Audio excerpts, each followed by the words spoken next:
오늘 말씀은 우상에 대한 그러한 말씀입니다. 제가 요즘에 팀 켈러 목사님의 그 전기를 읽고 있는데 거기에 보다 보면 그 하나의 그 챕터의 그 제목이 무엇이냐면 우주의 지배자들의 둥지를 틀다라는 그런 제목입니다.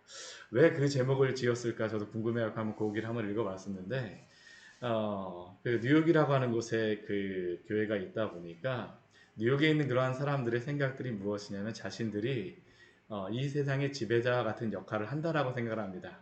어떻게 보면 경제의 최고의 그러한 중심지요, 뭐 여러 가지 뮤지컬이나 뭐 문화라던가 학교라던가 그런 것들의 중심지라고 생각하기 때문에 굉장한 프라이드가 있고 자신들이 이 세상의 최첨단을 달리고 있고 또 그러한 곳에 있다라고 하니까 스스로가 자신들에 대해서 지배자라고 생각하고 그곳에 이제 교회를 세우는 것으로서 이제 제목을 이렇게 잡아놓은 것으로 제가 보니까 그렇더라고요. 우리가 그렇습니다. 하나님 없는 사람들은 뭐 하나님 없는 사람들 또 우리도 그렇죠. 우리 자신에 대하여서 프라이드를 가지게 되면 우리의 무엇을 가지고 우리를 굉장히 높이려고 하는 그런 경향이 있습니다.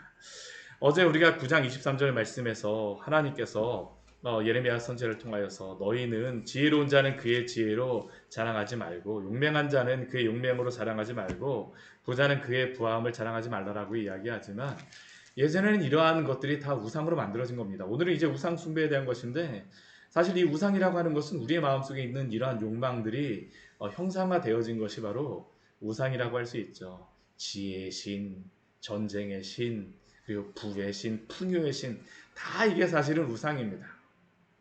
오늘날에도 이러한 우상을 만들진 않았더라고 하지만 사실 우상을 섬기고 있는 이 시대 속에 살아가고 있습니다. 그런데 오늘 말씀을 통해서 하나님께서는 이 우상이 얼마나 헛된 것인가라는 것에 대해서 말씀해 주십니다. 우리 그 말씀이 바로 계속적으로 반복되어집니다. 우리 2절 말씀을 보게 되면 하나님께서 예레미야를 통하여서 말씀을 들으라고 말씀하시면서 첫 번째로 하시는 말씀이 무엇이냐면 여러 나라의 길을 배우지 말라라고 말씀하십니다. 여러 나라의 길. 이 여러 나라의 길이 무엇일까요? 우상숭배입니다. 우상숭배. 지금 우리가 예레미야 말씀을 보고 있지만 지금 이 이스라엘 가운데 예루살렘 가운데 벌어지고 있는 것이 무엇입니까? 잘 된다라고 하게 되면 모든 우상을 다 수입해 갖고 다 섬기고 있습니다. 여러 나라의 길로 다 가고 있는 겁니다. 하나님께서 이스라엘 백성들을 구원하신 이유는 그들을 제사장 나라로 삼으셔서 하나님의 백성으로 살아가는 것이 얼마나 영광스러운가를 보여주시기 위해서 그들을 구원하셨는데 그들은 가나안 땅에 들어와서 무엇을 하고 있냐면 온갖 우상을 섬기고 있습니다.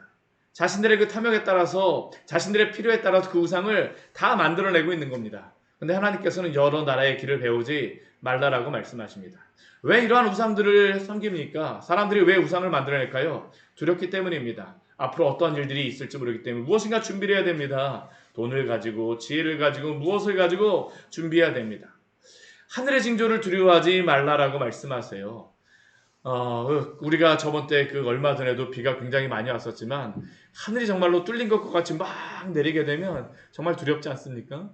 그러한 곳에서 막 물이 범람하고 그러한 모습을 보게 되면 얼마나 두렵습니까? 비가 오지 않아도 굉장히 두렵죠. 햇빛이 날마다 쨍쨍쨍쨍쨍 내리쬐게 되면 그것도 굉장히 두렵습니다. 우리나라에서 비가 오지 않고 한 6개월만 그 비가 오지 않게 되면 어떻습니까? 난리입니다. 난리예요. 정말 먹을 물이 없다라 그래갖고 난리가 나죠. 하늘의 징조를 두려워하는 것입니다. 근데 하나님께서는 이스라엘 백성들에게 이러한 하늘의 징조를 두려워하지 말라라고 말씀하십니다. 왜 그러십니까? 하나님께서 이 천지 만물을 창조하시고 이 모든 것들을 다스리시기 때문인 줄 믿으시기 바랍니다. 우상은 어떻습니까? 지금 이스라엘 백성들은 하늘의 징조를 나타내는 그러한 우상들을 하늘의 그러한 것들을 다스린다라고 하는 그러한 우상들을 섬깁니다. 바알도 그러한 우상입니다. 아세라나 뭐 그러한 우상들도 다 그렇습니다. 하늘의 그 해와 달과 별의 우상, 이 해와 달과 별의 우상은 이 바벨론의 그러한 신들이죠. 그런데 이러한 우상은 어떻습니까? 우리 10장 3절 말씀 보게 되면 여러 나라의 풍습은 헛된 것이다 라고 말씀하시죠. 이 헛되다라고 하는 단어는 헤벨입니다. 헤벨. 숨, 기중기. 우리 전도서 말씀에서 헛되고 헛되니 모든 것이 헛되도다 할 때 이게 바로 여기에 쓰인 겁니다. 여러 나라의 그 풍습, 우상은 다 헛됩니다. 왜 그렇습니까? 그것은 그 우상은 만들고 섬기지만 인간이 만들었기 때문입니다. 살림에서 벤 나무입니다. 굉장히 크고 아름답게 만들지 모릅니다. 그러나 그것은 무엇입니까? 살림에서 벤 나무입니다. 기술공이 두 손으로 도끼로 막 만들어냅니다. 은과 금으로 그것을 꾸밉니다. 목과 장도리로 그것을 든든하게 흔들리지 않게 합니다. 그것이 무엇과 같습니까? 둥근 기둥과 같습니다. 어떤 사람들은 그것을 보면서 굉장히 웅장하다라고도 이야기를 합니다. 뭐 어디에 보니까 금으로다 막 크게 만들어 나갔고 뭐 신상을 만들어 놓고 돌로다 하나의 돌로다 만들어 나갔고 너무나도 웅장하다라고 하면서 어떻게 이런 걸 만들었을까 하면서 정말 놀랍니다. 목과 장도리로 그걸 만들어서 흔들리게 하고 그것이 둥근 기둥같이 위압감도 주기도 하지만 사실 그것은 무엇일까요? 이 둥근 기둥이라고 하는 게 이게 어떻게 생각해 보면 이게 허수아비입니다. 허수아비. 요즘에 그 저희 교회 앞에 토마토 있는데 이 토마토가 자라다 보니까 가끔씩 새가 갖고 이것을 쪼아 먹습니다. 이게 왜 와서 쪼아 먹냐? 내가 이거 먹어야 되겠다 생각했는데 그 다음날 보게 되면 쪼아 먹는 경우가 있어요. 그래서 제가 여기다 뭐 인형이라도 하나 놔야 되나 그런 생각도 했는데 왜 허수아비를 놓습니까? 쫓아내기 위해서입니다. 논과 밭에 허수아비를 만들어서 움직이지 않게 이렇게 해놓습니다. 쫓아내고자 합니다. 그것도 하나의 우상이라고 할 수 있는 것이죠. 내 음식을 누가 다 먹을까봐. 그러나 그 허수아비와 같은 우상은 어떻습니까? 말도 하지 못합니다. 걸어 다니지도 못합니다. 사람이 내어서 움직여야 합니다. 사람을 지켜줄 수 있는 게 아니라 오히려 사람이 지켜야 되죠. 화를 주거나 복을 주지 못하는 것입니다. 하나님 그래서 무엇이라고 말씀하시냐면 그것을 두려워하지 말라라고 말씀하세요. 우리가 정말로 두려워해야 될 분이 누구인가 라는 것에 대해서 질문하는 겁니다. 두려워하지 말라.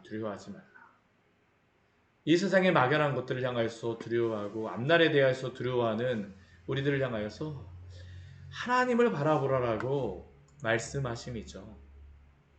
하나님이 자신이 어떠한 분인가를 우리에게 알려주십니다. 우리 6절과 7절 말씀 같이 한번 읽겠습니다. 여호와여 주와 같은 이 없나이다. 주는 크시니 주의 이름이 그 권능으로 말미암아 크시니이다. 이방 사람들의 왕이시여 주를 경외하지 아니할 자가 누구리이까. 이는 주께 당연한 일이라. 여러 나라와 여러 왕국들의 지혜로운 자들 가운데에서 주와 같은 이가 없음이니이다. 아멘. 여호와 하나님은 그 어떤 것과도 비교할 수 없는 분이십니다. 그분은 위대하십니다. 그분은 크십니다. 그분은 전능하십니다. 권능이 무한하셔서 그분만이 오직 찬양을 받으시기에 합당하십니다. 그러나 우상은 어떻습니까? 아무것도 아니죠. 이것을 섬기는 자들은 어떠한 자들입니까? 무지하고 어리석은 자들이며 그 우상도 무지하고 어리석은 자들이 만든 것입니다. 그 우상의 가르침은 무엇일까요? 나무뿐이라고 오늘 8절 말씀에 보면 말씀하시죠. 한번 생각을 해보십시오. 우상을 우리 9절 말씀에 오게 되면 다시스에서 가져온 은박으로 만들었다라고 해서 우바스에서 가져온 금으로 만들었다라고 해서 가장 뛰어난 기술공과 은장색이 그것을 아름답게 꾸미고 청색 자색으로 옷을 입히고 칠하며 아름답게 만들었다고 해서 정교한 솜씨로 만들었다라고 해서 그 우상이 살아서 움직이며 실제로 그 능력을 가지고 있는 것입니까? 우상이 아무리 그 좋은 재료로 만들었더라 해서 그 우상이 어떠한 무엇인가를 우리에게 줄 수 있습니까? 제가 터키에 가보니까 터키의 그 이스탄불의 그 궁전에 큰 다이아몬드, 그 술탄이 가졌다는 그 다이아몬드 보니까 정말로 아름답더라고요. 이게 정말 크니까 야, 보석이 이래서 아름답구나. 저는 보석 보고 감동한 적이 한 번도 없는데 그때는 야, 이거는 정말 아름답긴 하구나라는 그런 생각이 들었습니다. 근데 그러한 다이아몬드로 뭐 이렇게 세공사가 만들었다라고 해서 그것이 그 우상의 가치를 만들어내는 것입니까? 물론 사람들이 생각하기에는 금으로 만들어지고 했다면 그것에 뭐 가치가 있다고 생각할지 모르지만 하나님이 보시기엔 어떡할까요? 아무런 가치가 없는 것입니다. 하나님은 우리 십계명 두 번째 계명에서 만들 때 자신을 형상으로 만들지 말라라고 말씀하십니다. 하나님에 대하여서 어떠한 금으로 은으로 그러한 것들을 만들지 말라라고 하십니다. 왜 그럴까요? 아무리 아름답게 아무리 귀한 보석으로 아무리 세공사가 그 정교하게 하나님의 형상을 만들었다고 해서 그 만든 그러한 우상이 하나님과 같은 그러한 존재일까요? 아닙니다. 오히려 하나님께서는 그것을 굉장히 경멸스럽고 자신을 망령되게 여기는 것으로 여기십니다. 이름도 망령되게 여기지 말라라고 하시는 하나님께서 어떻게 우리에게 그 형상을 그것으로 만들라라고 하시겠습니까? 아닙니다. 그 전능하신 하나님, 무한하신 하나님을 아무리 인간이 귀중하다고 생각하는 그 보석으로 만든다 할지라도 그것은 단지 무엇일까요? 피조물에 지나지 않습니다. 피조물로 아무리 만들었다고 해서 이 모든 피조물을 만드신 하나님이 그 피조물로 만들었다고 해서 하나님이 영광스럽게 됩니까? 아니라는 겁니다. 하나님은 그러한 것들로 영광을 받으시는 분이 아니십니다. 오히려 하나님을 그 피조물로 만든다는 것은 하나님을 욕되게 하는 것이다라고 말씀하시죠.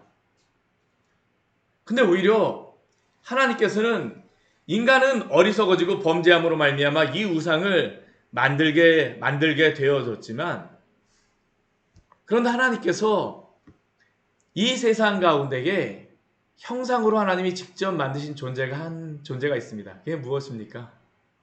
사람입니다. 사람. 인간의 어리석음이 무엇일까요? 하나님께서는 사람을 당신의 형상으로 창조하시고 나서 사람을 창조하신 목적이 이 세상 모든 피조물 가운데에 당신의 영광을 드러내시기 위함입니다.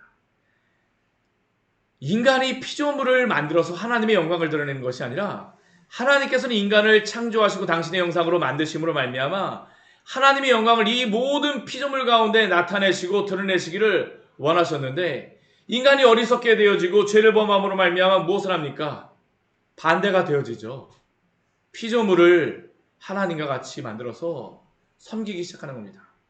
아무리 금송아지를 만들어서 하나님을 섬긴다고 해서 그것은 무엇입니까? 우상숭배에 지나지 않는다라고 하나님께서는 말씀하십니다. 우리의 죄의 모습이 무엇입니까? 하나님의 영광을 드러내야 될 사람이 오히려 하나님의 형상을 이라고 하는 그러한 것을 만들어서 피조물을 섬기고 있는 겁니다. 질서가 바뀌어졌습니다. 오직 하나님만이 어떠한 분이실까요? 우리 10절 말씀 같이 한번 읽겠습니다. 오직 여호와는 참 하나님이시요 살아계신 하나님이시요 영원한 왕이시라. 그 진노하심에 땅이 진동하며 그 분노하심을 이방이 능히 당하지 못하느니라. 아멘. 오직 여호와 하나님만이 참 하나님이십니다. 참신이십니다. 그분만이 살아계신 하나님이십니다. 영원한 왕이십니다. 그래서 그분은 우상으로 자신을 만들기를 원하지 않으세요. 그러나 이 세상에 인간이 만들었던 그 우상은 어떻게 됐습니까? 그렇게 정교하게 만들었던 그 우상은 어떻게 됐습니까? 우리 11절 말씀해 보게 되면 천지를 짓지 아니한 신들은 땅 위에서 이 하늘 아래에서 망하리라 라고 말씀하십니다. 그 예전 예레미야 시대 때 만들었던 그 많은 우상이 어디 갔을까요? 다 망하여서 사라져버렸습니다. 다 사라져버렸습니다. 인간이 만들었던 그러한 우상들은 다 사라져버립니다. 다 사라져버려요. 오직 하나님만이 참 하나님이시오 살아계신 하나님이시오 영원한 왕이심을 믿으시기를 바랍니다. 하나님은 어떠한 분이십니까? 인간은 하나님을 만들겠다라고 신을 만들겠다라고 하지만 오늘날에도 인간이 신을 만들었다라고 얼마나 오만하게 말합니까? 그러나 하나님은 어떠한 분이십니까? 12절 13절 말씀에 보게 되면 분명히 말씀하시죠. 여호와께서 그의 권능으로 땅을 지으셨고 그의 지혜로 세계를 세우셨으며 그의 명철로 하늘을 펴셨으며 그의 목소리를 내신즉 하늘에 많은 물이 생겨서 땅끝에서 구름이 오르고 비가 내리며 번개가 치고 그 곳간에서 바람이 생긴다라고 말씀하시죠. 하나님이 이 세상을 창조하셨을 뿐만 아니라 오늘도 그 권능으로 그 모든 것들을 다스리시고 통치하시는 줄 믿습니다. 이분이 바로 하나님이시더라고 우리에게 말씀하십니다. 말씀하세요. 은장이마다 자기의 조각한 신상을 만들지라도 그 예레미야 시대 때 아무리 만들었던 그 우상이 어떻게 합니까? 그들을 지켜주지 못하였습니다. 수치를 당하게 되었습니다. 수치를 당할 것입니다. 그가 만들어낸 우상은 거짓 것이고 그 속에 생기가 없기 때문이죠. 참 어리석은 것이 무엇일까요? 그들은 바벨론에서 그들을 막 쳐들어오니까 우리도 바벨론의 신을 섬기자 하면서 해와 달과 별들을 수입해서 섬겼습니다. 온갖 주변에 있는 신들을 다 섬겼죠. 그러나 그것은 헛것이고 망령된 것이고 징벌하실 때에 멸망할 것입니다. 하나님께서는 그래서 그들에게 벌로서 내리신 것이 무엇입니까? 너희가 그렇게 그 우상을 섬겨? 너희들이 바벨론에서 그 해와 달과 별을 섬겨? 그래 너희가 원하는 대로 한번 마음껏 섬겨봐라. 마음껏 섬기기 하기 위해서 하나님은 어떻게 하십니까? 이스라엘 백성들을 그 바벨론 땅으로 잡혀가게 하시죠. 이게 바로 그들이 우상을 섬김으로 말미암아 하나님께 징벌을 당하였던 그러한 징벌입니다. 인간이 우상을 섬기고 그것이 나를 지켜준다라고 하지만 지켜줄 수 없다라는 것을 오늘도 하나님께서 우리에게 말씀하십니다. 우리는 오늘 이 세상을 살아가면서 지혜와 힘과 또한 부를 찾아갑니다. 우리 각자에게 우상이 있습니다. 이 세상 모든 사람들은 그 우상을 만들어가고 있죠. 보이지 않는다고 해서 그것이 우상이 아닌 것은 아닙니다. 그러나 그것이 우리를 지키고 보호해 준다라고 생각하지만 우리를 보호할 수 있을까요? 보호하지 못합니다. 우리는 이 세상의 마지막 때에 또한 우리의 호흡이 다할 때에 결코 그것이 우리를 지켜주지 못할 것이다라는 것을 발견하게 되어질 것입니다. 오직 누구만이 참된 실제일까요? 하나님밖에 없습니다. 하나님밖에 없습니다. 우상을 헛것일 수밖에 없습니다. 왜냐하면 다 사라질 것이기 때문입니다. 그러나 영원하신 하나님은 오늘도 통치하시며 어제도 통치하셨고 오늘도 통치하시며 앞으로도 영원히 통치하실 하나님이신 줄 믿습니다. 우리는 모두 다 하나님 앞에 설 것입니다. 하나님을 섬기십시오. 그분만이 참된 하나님이시오 살아계신 분이시오 영원한 왕이십니다. 같이 기도하도록 하겠습니다. 하나님 아버지 오늘 말씀을 통하여